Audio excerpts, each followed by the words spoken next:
Headphone तो भैया ये सब आपको मिल जाएंगे सिर्फ 500 में। तो सब बोर्ड के है भाई के पास, देख सकते हो। तो गाइस आप देख सकते हो भाई के पास लैपटॉप है, वो भी सैमसंग का है, और 3000 में आपको मिल जाएगा। 3000 रिजनेबल रेट में आपको, वर्क कंडीशन में वो मैं दिखा सकते हो।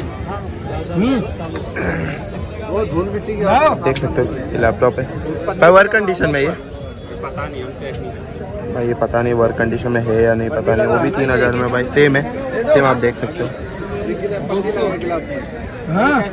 बस आप देख सकते हो भाई के हाथ में एक कैमरा और फुल वर्क कंडीशन में फोटो कैमरा है भाई, देख सकते हो।